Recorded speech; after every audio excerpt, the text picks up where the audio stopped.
My journey to happiness started in 2009. This one day I was journaling, and at the top of a page I wrote, "What am I supposed to do with my life?" Question mark. I'm sure you've asked it at least once. For me, life purpose always meant instant happiness. And since I had no idea what I was supposed to do, I started by making a list of what I loved. Dancing, writing, glitter,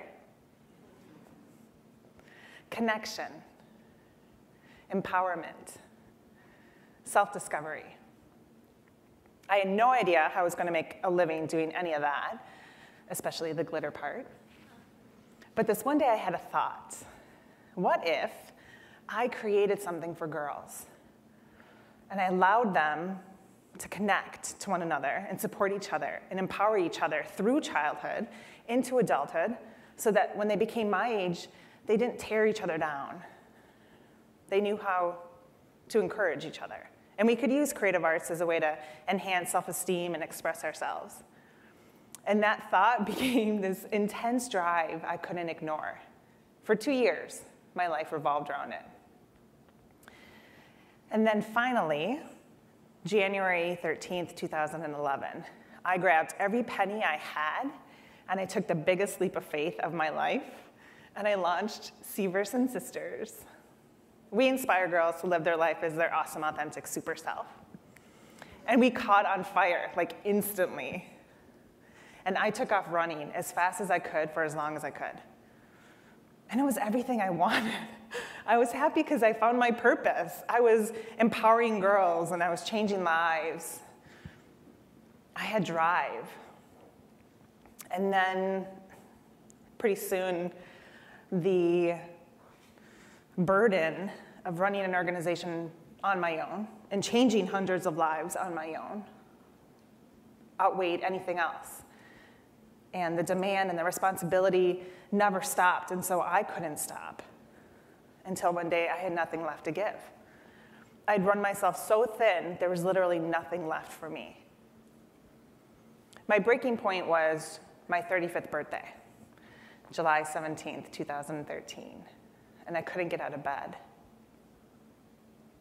I remember reaching for my phone, and instead of logging into Facebook or responding to any of the requests that we had that day, I Googled the term burnout. The definition of burnout: a physical or mental collapse caused from overwork or stress. So for my 35th, I gave myself 2 gifts. The first was acceptance of myself as a burnout. Pretty easy. Hello, my name is Carrie, I'm a burnout. The second was challenging, recovery from burnout.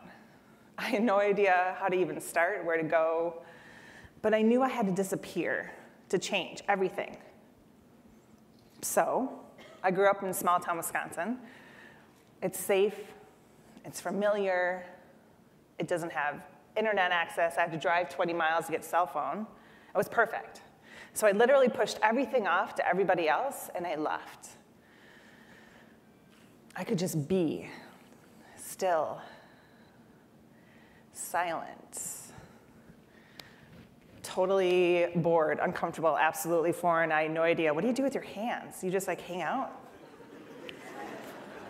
I was certain I was doing it wrong. I had to like sit there and force myself to just hang out. But eventually, that like anxiety-ridden feeling, that went away. And I woke up one morning and I stretched and I was like, oh, I think I'm peaceful. I think this is what being relaxed feels like. I was so freaked out I was gonna lose it. I grabbed my journal, I ran outside, I hung out, I took a deep breath, watched the birds and the pine trees, and I allowed myself to feel. Burnout is intense, and the recovery of burnout isn't just about acceptance and relaxation. I had to feel again. And so I allowed myself to acknowledge everything I had been pretending wasn't there for years. And one by one, all these emotions came just like spewing out. I was frustrated because I had to work all the time. I was angry because we weren't making enough money and I couldn't pay my bills. I was lonely because I didn't have a personal life. I was guilty because I wanted one. I was embarrassed because I was a burnout. And I was afraid of what you would think of me if you found out. And as I felt all these different things, it was like layers of anxiety and burden and fear were evaporating, just like literally peeling off of me. And at the end, this really spirited Carrie emerged. And I like her so much better. I kept going. Flip the page, the next question.